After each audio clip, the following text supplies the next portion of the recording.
Muy buenas tardes, bienvenidas y bienvenidos a este evento, un evento muy querido por nosotros que es la Antología de la Canción de Arte Chilena. Este ya es su tercera edición que se titula Al Itálico Modo, un programa que tematiza justamente las circulaciones, las relaciones entre Italia y Chile, sobre todo en las primeras décadas del siglo XX, a través de tanto compositores chilenos que fueron a estudiar Italia, que tuvieron una influencia de Italia, como también compositores italianos que se radicaron en Chile. Entonces, para partir esta jornada del día de hoy, quisimos partir con un conversatorio que es un agrado para nosotros tener este conversatorio con un panel bastante variado, ¿verdad? Porque nos acompaña, bueno, como moderador está el profesor Gonzalo Cuadra, que también junto al profesor Gonzalo Simonetti son los dos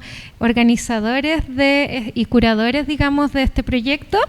También nos acompaña Alejandra Pérez, que es estudiante de la Cátedra de Canto Lírico y que va a ser luego también intérprete del concierto, algo que igual le agradecemos mucho haberse animado a hablar y después subirse al escenario a cantar.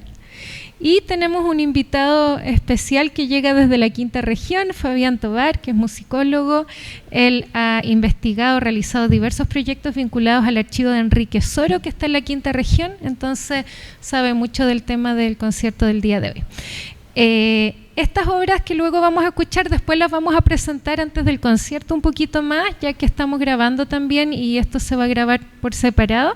Solo quisiera adelantar que el programa que hoy se graba en cápsulas de video, se transcribe la partitura, se escribe un texto introductorio sobre cada canción y todo eso se recoge en la página antología de la canción.uahurtado.cl, donde va a quedar entonces este valioso material disponible para que otros cantantes, pianistas lo quieran interpretar. Así que, sin decir más, le paso el micrófono al maestro Cuadra y muchas gracias por acompañarnos y damos inicio a la actividad. Muchísimas gracias, maestra Daniela.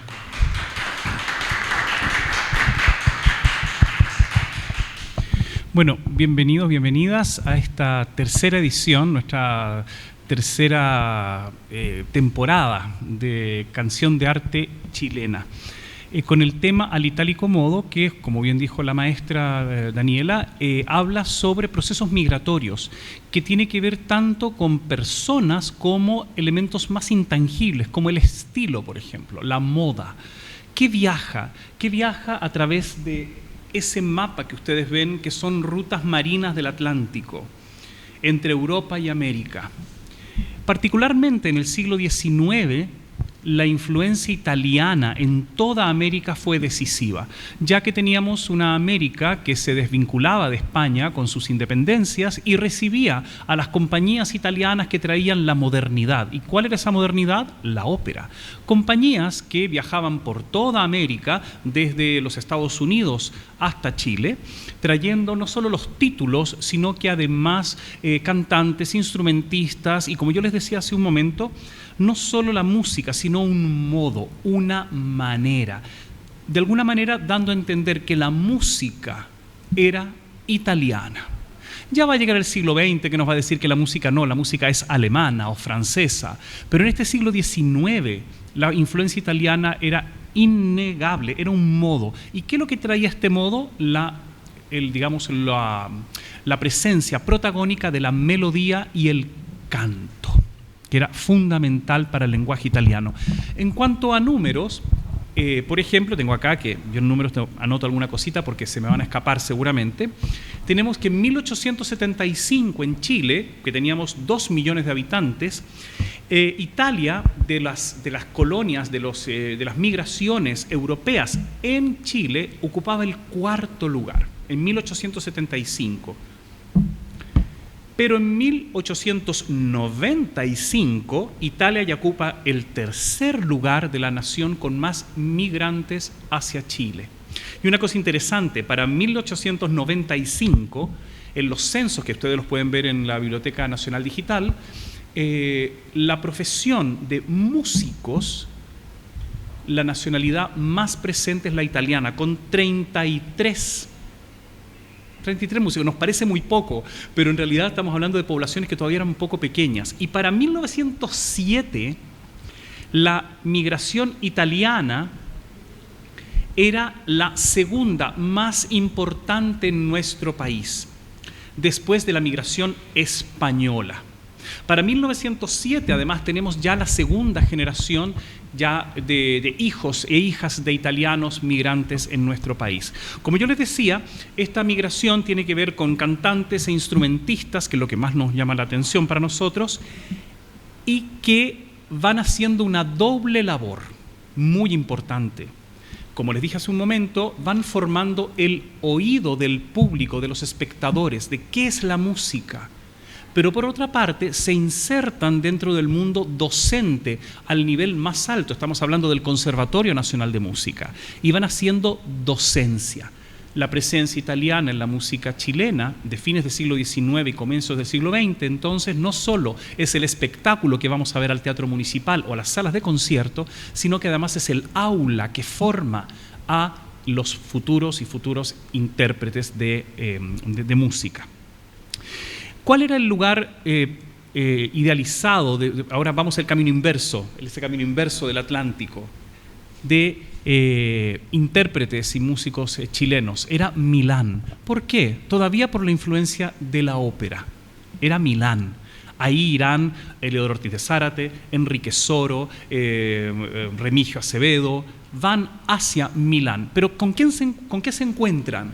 Con un Milán cosmopolita, que ya no es el de unos años antes, es un Milán que tiene a Giuseppe Verdi como gran figura, pero que tiene nacientes corrientes como la Giovane Scuola, que tiene a Pietro Mascagni, Giacomo Puccini, pero la influencia de Wagner y Debussy, y el nacimiento de compositores que se alejan de la ópera y buscan en el mundo sinfónico, camerístico, una expresión musical, como Ottorino Respighi, por ejemplo. La canción de arte es algo que estaba vacante. La composición italiana del siglo XIX básicamente era operística. Y los jóvenes compositores toman la canción como elemento vacante, así como el mundo sinfónico y el mundo camerístico. Es interesante cómo estas figuras, ¿no?, que hacen el viaje por el Atlántico van formando nación.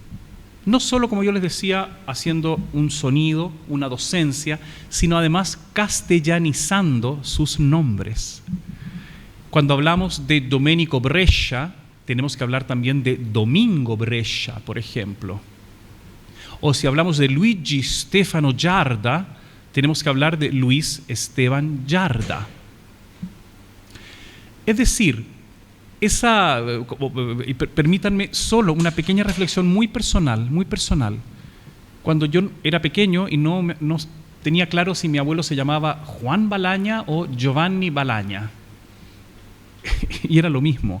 Es decir, estamos hablando de una castellanización inmediata y que permitía el incluirse, ¿no?, dentro del mundo nacional como un connacional.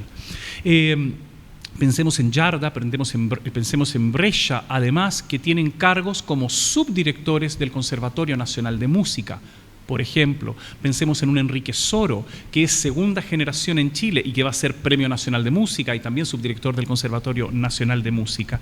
Para cuando llegue el siglo XX, vamos a tener otro tipo de influencias, otras reformas, van a ver la música desde otros ángulos. Como yo les decía, la influencia alemana, la influencia francesa va a ser mucho más notoria por sobre la italiana. Vamos a tener figuras como la de Domingo Santa Cruz, vamos a tener un conservatorio reformado, y ese precario equilibrio entre lo que es la bella música, la melodía, la llegada, el deseo de llegar al auditor y el deseo de componer, y sobre todo de expresar el canto, va a tener uno de sus últimos periodos con estos compositores en nuestro país. Bueno, con esto he hecho ya una introducción bastante extensa, pero no, de lo que es el entorno histórico, cultural en la que nacen esta canción de arte, que tiene que ver con las primeras migraciones. Más adelante podremos tener otros temas, como otras migraciones que fueron fundamentales también. Pero la italiana cumple con la función de ser un paso muy natural del siglo XIX al siglo XX y en presencia constante. Me gustaría dejar con ustedes ahora al señor Tovar, acá, a Fabián Tovar, para que nos hable un poquito también sobre la figura de Soro, que es tan fundamental también, como yo decía, en este paso del siglo XIX al siglo XX, sobre todo a la llegada de la modernidad de nuestro país. Muchas gracias. Un gran contexto, formidable contexto histórico. Yo vengo en representación de la Fundación Enrique Soro, con la cual he trabajado ya hace 4 o 5 años aproximadamente. Yo conozco personalmente a su nieto, Roberto Doniés Soro, gracias al cual logré familiarizarme con el archivo, que en algún momento fue el archivo personal del compositor. O sea, yo he trabajado durante estos 5 años con los manuscritos de puño y letra de Soro. Creo que he profundizado un poquito en su vida, al mismo tiempo le he tomado cariño a través del afecto que le tengo a su nieto.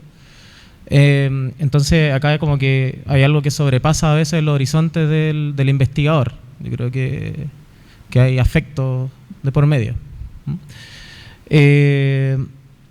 Para conectar un poquito sobre el tema de la influencia italiana, contar que Enrique Soro, tal vez a diferencia de Eleodoro Ortiz de Zárate, que él fue a estudiar antes que Soro al Conservatorio de Milán, él se interesó por Italia porque su padre, un inmigrante italiano, Giuseppe Soro, compositor también, que estudió en Milán, que él llega a Uruguay en 1860. Luego hay una fotografía de 1870 donde está con Gottschalk en Buenos Aires. Todavía esto no se ha investigado en profundidad qué hizo en ese lugar Giuseppe, pero sabemos que por temas amorosos o decepciones amorosas más bien en Buenos Aires terminó en Concepción, no sabemos cómo, ¿ya? En Concepción se casa con, se me olvidó el nombre de la mamá de Enrique Soro, pero es la señora Barriga, Pilar Barriga, que ella trabajaba en escuelas en Concepción. He llegado unos documentos donde ella es directora, pide unas cosas al ministro para que vayan unos visitadores del ministerio a administrar un tema de presupuesto. Y bueno, se casan y tienen una familia, varios hijos, todos músicos. Y Enrique nace en 1884 y a los 15 años se va a Milán, posterior a la muerte de su padre. Su padre fallece un poco antes. Entonces, siempre Doniés tiene esta imagen de Soro que va niño, tiene que cruzar el Estrecho Magallanes, después tiene que estar en Milán 14, 15 años viendo cómo es la vida. El Estado le paga una pensión a Enrique Soro. Estamos hablando de un tema de políticas públicas como las primeras becas ANID que existieron en Chile. Una de ellas la gana Enrique Soro. Él tiene que transar para poder financiarse con diplomáticos en Milán. Hay un dato interesante de que no había embajador en Milán en ese momento, sino que el embajador estaba en Francia, en París. Entonces, los agregados diplomáticos chilenos eran nobles, de parte de la aristocracia de Milán. Y ahí está el caballero Brivio Sforza, que sale en una dedicatoria de Enrique Soro, le dedica un vals a Brivio Sforza, y cosa que hace Soro mucho, que devuelve favores políticos a través de la música. Entonces, él está en Milán. Acá ya dijo Gonzalo que uno no tiene la visión de Milán a finales del siglo XIX, a pesar de que se cuenta que Soro vio a Verdi en su lecho de muerte. Ya no es la influencia de la ópera italiana, sino que empieza a ser más cosmopolita. Esto yo lo he verificado, por ejemplo, con las primeras revistas de la editorial Ricordi, a través de la cual Soro editó algunas partituras, que es muy variada, y la influencia francesa es grande. De hecho, Soro edita sus primeras publicaciones por Ricordi, pero no son a la italiana, son composiciones francesas, Trois Petits Morceaux, las tres pequeñas piezas que son firmadas por Henri Soro. ¿Ya? Pero él antes de eso firmaba como Enrico Soro. Entonces hablamos de los nombres. Enrique Soro se transformó en Enrico al llegar a Milán, pero estudiando se transformó en Henry, y volviendo a Chile tuvo que volver a ser Enrique Soro. Pero llegó con un bigotito, y podría haber mostrado una foto, pero llegó con un bigotito así bien especial. Ya acá se encuentra con un contexto del conservatorio en el cual las figuras italianas eran predominantes. Breccia ya había estado en el finales del siglo XIX con su gran influencia, y yo, por datos estadísticos que he revisado memorias del conservatorio, pone la cantidad de profesores que hay, y la cantidad de profesores italianos sobrepasa a las demás.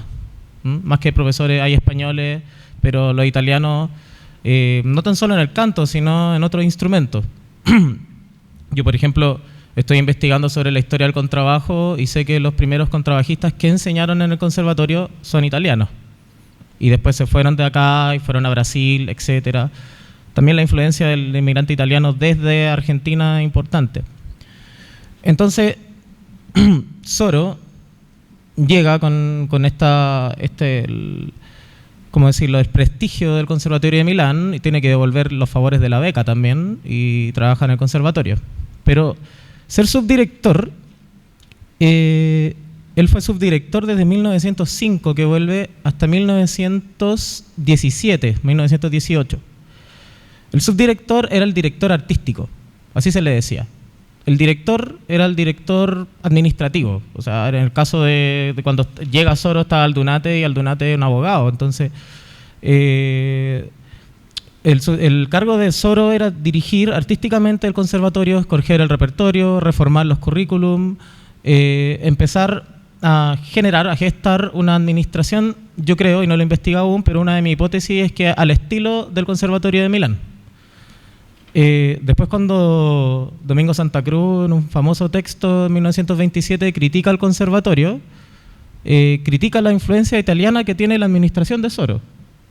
Pero después se retracta un poquito después, porque se hacen amigos en los años 40, y dice que Soro, el conservatorio de Milán, no era operístico, sino que tenía influencia acá en este caso, Torres Picci, que cambia un poco el panorama de estos prejuicios que se tenía sobre la canción italiana, que creo que es muy importante poner sobre la mesa la diferencia entre áreas de concierto, áreas de ópera y la canción de arte, que es lo que se dedica a cultivar Soro.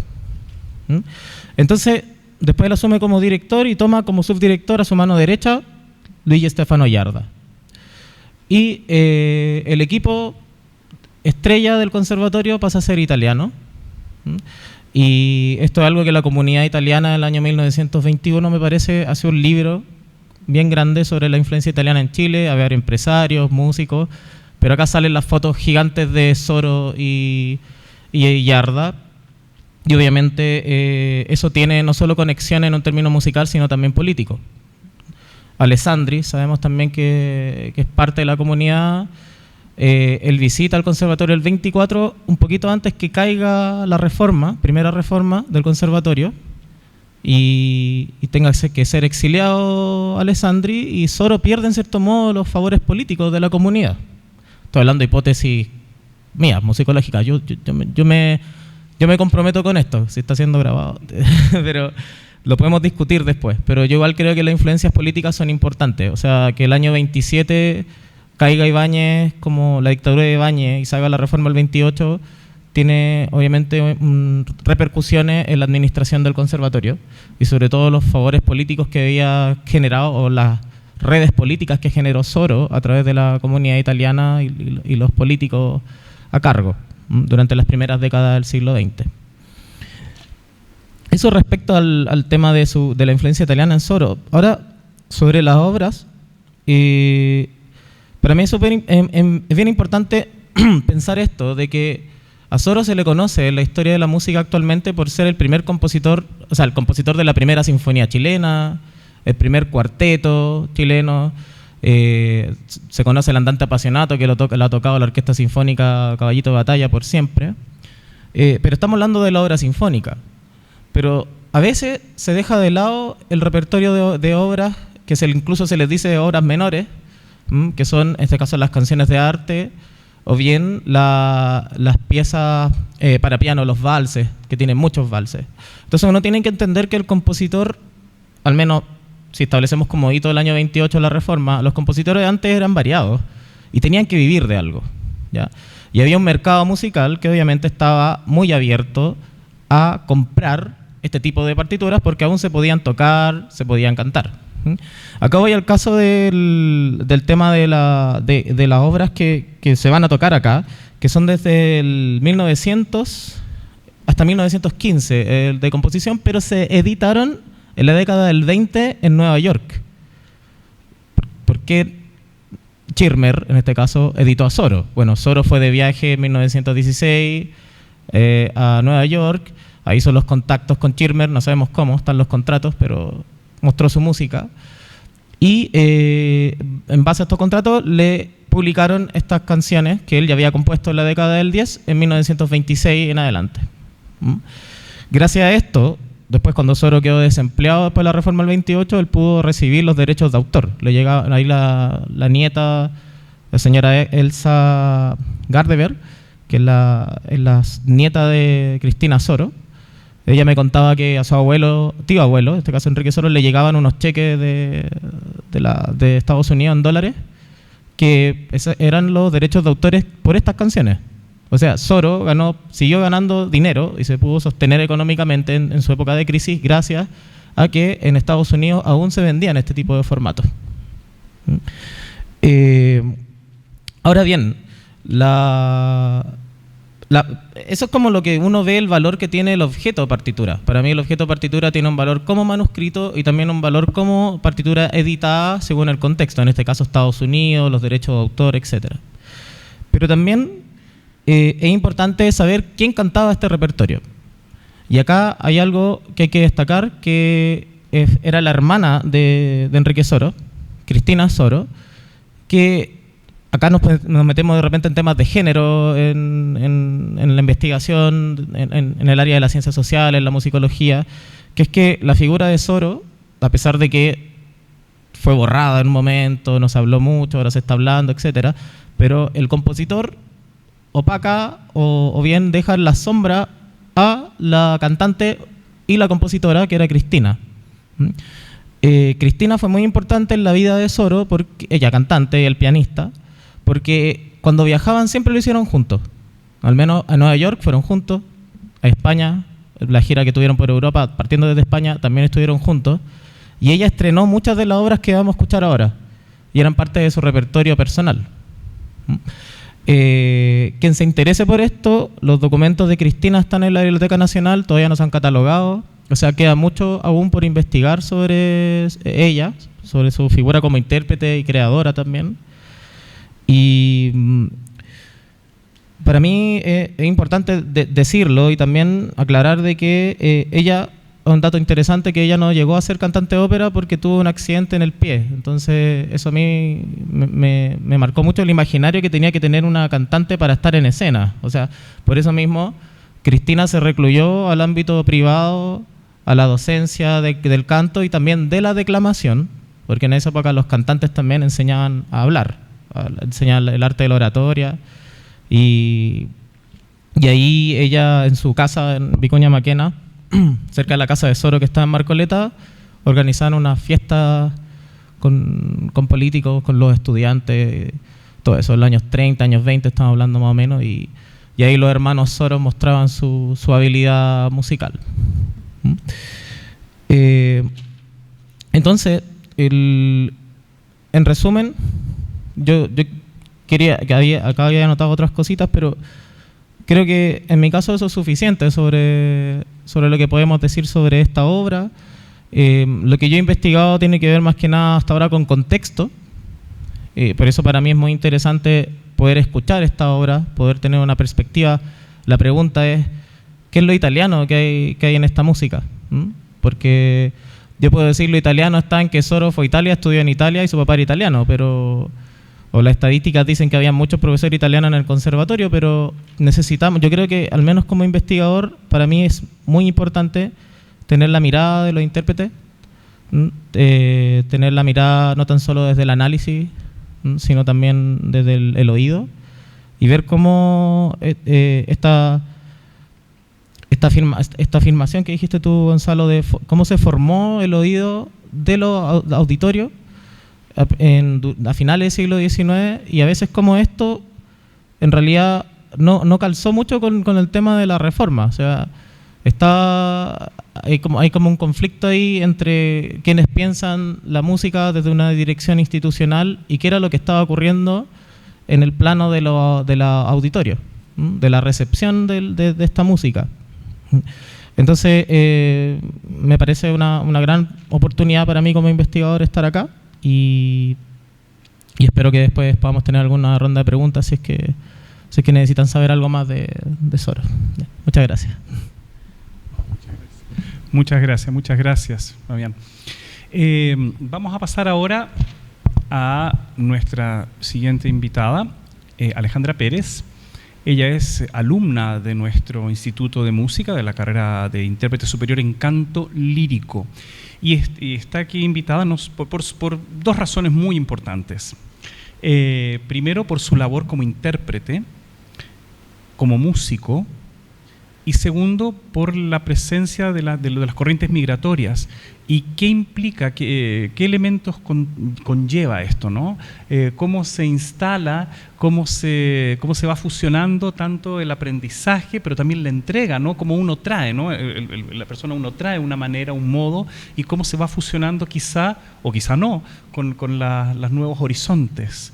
Así que me gustaría darte la palabra, Alejandra, por si quisieras comentarnos un poquito sobre cómo ha sido este viaje, ¿no? Porque con esta antología de la canción, de la influencia italiana, estamos abriendo justamente el mapa. Antes, en las anteriores ediciones, estábamos quizás centrados un poco a lo que nos ocurría acá, en nuestras fronteras, y ahora extendimos el mapamundi. Buenas tardes.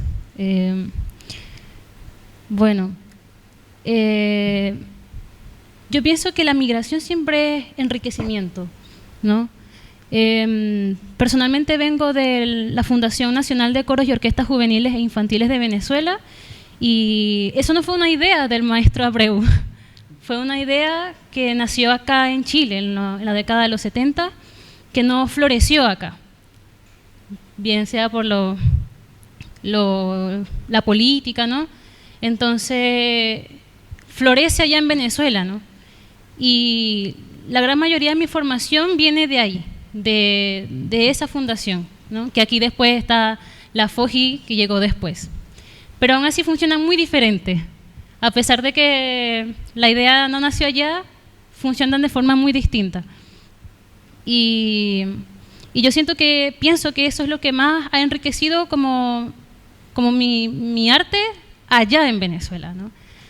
Pero acá es otra cosa, como que ya de por sí el temperamento de las personas que habitan Chile es distinto, pero no por eso menos enriquecido, ¿no? Son personas muy emocionales y grandes artistas y grandes intérpretes también, no solamente canto, sino también en instrumentos, grandes profesores, con ideas de expandir la música como forma de rescate, ¿no?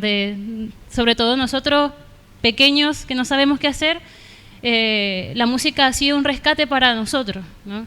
Y eso lo veo en los profesores acá. Y pienso que eso también ha enriquecido la forma en cómo hago música, ¿no? La forma de cantar, la forma en cómo interpreto. Es una cosa distinta. Allá en Venezuela, si bien hay mucho como de emoción, pienso que acá es mucho más interno, como el chileno, una persona más reservada, y ese silencio, esa reserva hace que lo que habita dentro sea muy poderoso. Y eso lo he visto y lo he estado aprendiendo también, porque, bueno, aquí mis maestros son chilenos, y lo he ido aprendiendo también, ¿no? Cómo enriquecer desde el silencio esa emocionalidad, ¿no? Además, personalmente, mi temperamento también se parece mucho al de los chilenos, entonces me siento muy acogida y muy entrelazada con ellos, ¿no? Con ustedes. Y pienso eso, como que no tendría algo más que decir, pero sí, pienso que esto ha sido lo que más ha enriquecido, siempre como desde la interioridad, pero claro, algo mucho más interno, mucho más profundo, no tanto así como que, como que el venezolano es mucho así, como que, en cambio acá es más de adentro, y supongo que también viene como de estas cuestiones de los italianos, que también los italianos son de sentir mucho, de expresar mucho. Supongo que también ha sido una influencia que viene de ellos, ¿no? Y bueno, yo me siento enriquecida en ese sentido, en el sentido interpretativo, y de verdad me gustaría seguir aprendiendo mucho de eso. Muchas gracias, Alejandra. Tú hablas de un elemento que yo creo que es fundamental para entender el paso y la reforma del conservatorio. Hablas un poco del sentir un poco hacia afuera, de alguna manera, y del sentir interno. De alguna manera, la influencia italiana en el siglo XIX y comienzo del siglo XX era vista como algo externo, de alguna manera, porque era básicamente la influencia operística, que es una representación. Nosotros nos subimos a un escenario a hacer una amplificación de la realidad. De hecho, los personajes cantan, no hablan, por ejemplo. Y de alguna manera, esta sensación de extraversión chocaba con los que vinieron con la reforma del conservatorio, que sentían pudor de esa sensibilidad extravertida propia de los temperamentos más meridionales, por decirlo de alguna manera. Hay una suerte como de pudor nacional frente a confiar en el poder emocional de la música y en la comunicatividad emocional de la música, más allá de la comunicación cultural de la música o de su avance de vanguardia, por ejemplo, que pudiera tener, sino que hay una vía emocional que en el canto está depositada. Es decir, el canto, el sonido del canto, en estos compositores que vamos a escuchar a continuación, el sonido del canto está el vehículo y confiar en la transmisión de una idea, aunque no entendamos muchas veces la letra.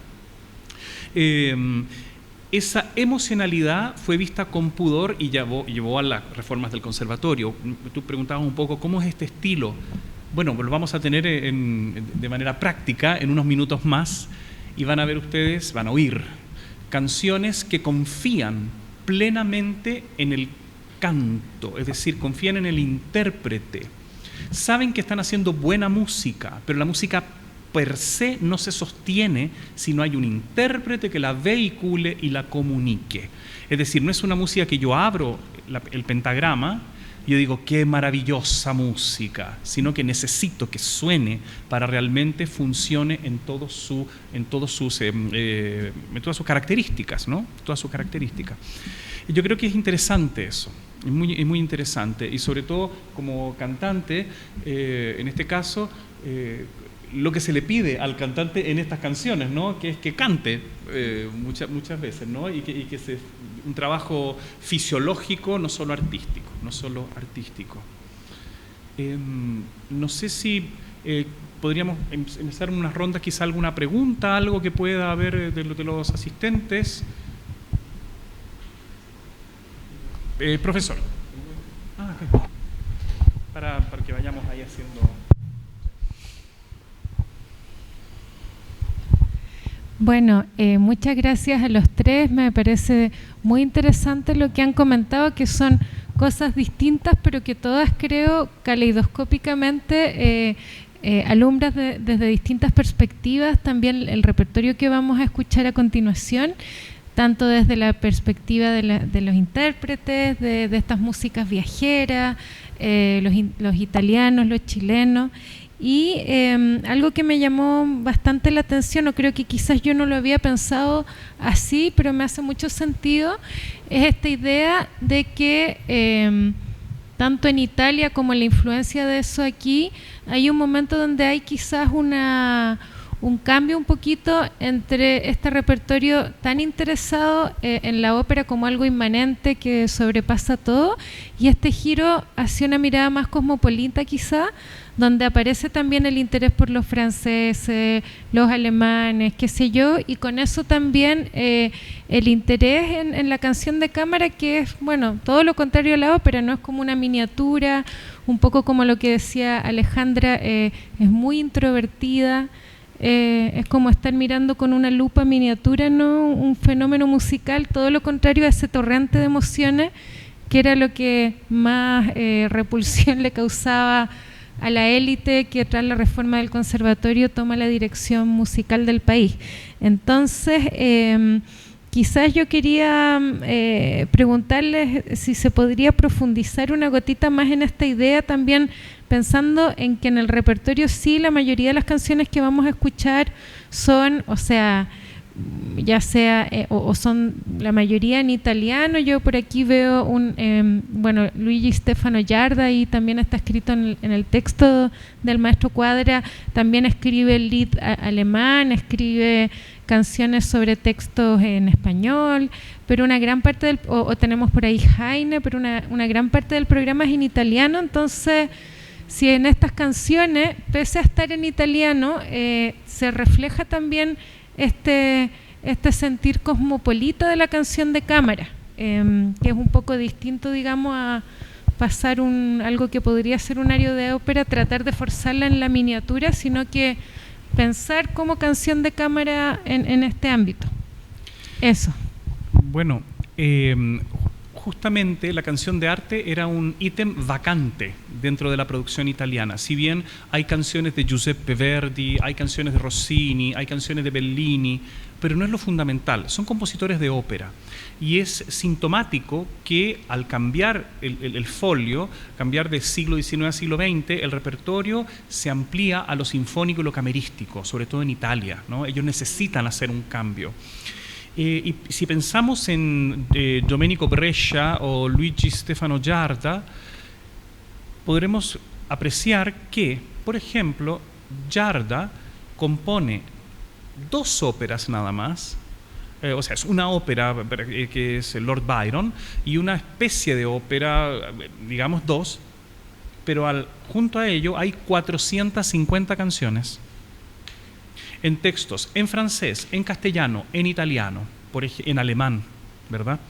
Pensemos en Domenico Brescia, que tiene solo 2 óperas también, que es La Salinara y otra más que no me acuerdo ahora el nombre, y que tiene gran cantidad de repertorio sinfónico. Es decir, el cambio es notorio, y la canción estaba vacante, la canción de arte también estaba vacante bastante en Chile. Entonces, es un ámbito muy de viaje del Atlántico, que en ambos lugares, en Italia y en Chile, la canción de arte era un género que estaba todavía por nutrirse, a diferencia de lo que pasaba en Alemania o en Francia, que eran países, sobre todo Alemania, que estaba bastante nutrido. Es decir, era un lugar para llenar. Es interesante también que la elección de los textos en Soro o en Brescia tiendan a ser algo un poco más genéricos, salvo Brescia, que toma un poema de Diego W. Urrutia, que es un gran escritor nacional, pero tienden a ser un poquito más genéricos, ¿no? Hay una temática amorosa, es cierto, trágica, melodramática, como gustaba el siglo XIX. El que es más cosmopolita de todos es sin duda Giarda, con estos 450 canciones en las cuales hay textos de Paul Verlaine, Juana de Ibarburu, Gabriela Mistral, Gustavo Adolfo Becker, Edmundo D'Amicis, por ejemplo. Es el más cosmopolita y de alguna manera el que refleja este nuevo interés por la canción de arte como un texto poético que se pone en música. Por otra parte, vuelvo a don Domingo Santa Cruz, que vuelve a aparecer con nosotros, que en los discursos frente a cuando se le da el Premio Nacional a Soro, Premio Nacional de Música, dice, aún teniendo la facilidad y la inclinación, no trae consigo de vuelta de Milán una serie de óperas. y la música vocal de Soro básicamente va a recaer en sus canciones y se va a transformar en uno de los más grandes compositores nacionales de canciones junto con Pedro Humberto Allende o Alfonso Leng.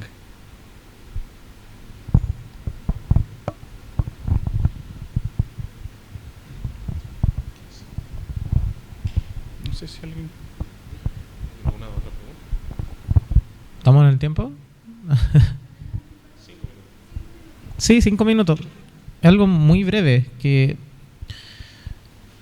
son dos cosas. La primera es que Soro, hablamos de Nueva York, cuando él viaja allá, se le ofrece también grabar un rollo autopiano. Entonces, él graba, yo tengo unas grabaciones de Soro, se las veía a un coleccionista en Australia, en el cual toca Soro. El autopiano, el rollo autopiano es como una grabación, es como una huella de la forma de tocar. Hay unas improvisaciones, hay un tango que hizo Soro el año 17, no sé dónde lo sacó, tango, ya. Todavía hay que analizarlo, pero luego, junto a Cristina, graban el primer disco de la RCA, o sea, el sello rojo de la Víctor. Y eso es un hito nacional. O sea, el primer disco, la primera canción grabada es de Soro con Cristina. Entonces, aquí de repente está como para pensar de cómo esta canción igual se conecta con el nuevo género canción, que es de la música popular, contra el cual igual tienen que comenzar a lidiar los compositores. Los compositores tienen que empezar a lidiar con los gramófonos, con los discos, las orquestas también, con las interpretaciones de los orquestales, los discos. La gente ya no... ¿Para qué voy a pegar el teatro? ¿Para qué voy a ir al teatro si puedo tener el disco en la casa? De hecho, la misma propaganda de la RCA Víctor, escuche la orquesta en su casa, no se mueva, acá la tiene. Entonces, eso, es como para que lo reflexionemos, cómo esta canción luego se transforma en lo que hoy en día vemos a través del Spotify, el formato de la canción pequeña, etc. Y lo otro es que, sobre esta cuestión cosmopolita, dos de las obras que se van a tocar, que a mí Sorella y AT, fueron editadas por Schirmer, y está el texto en inglés también. Sí.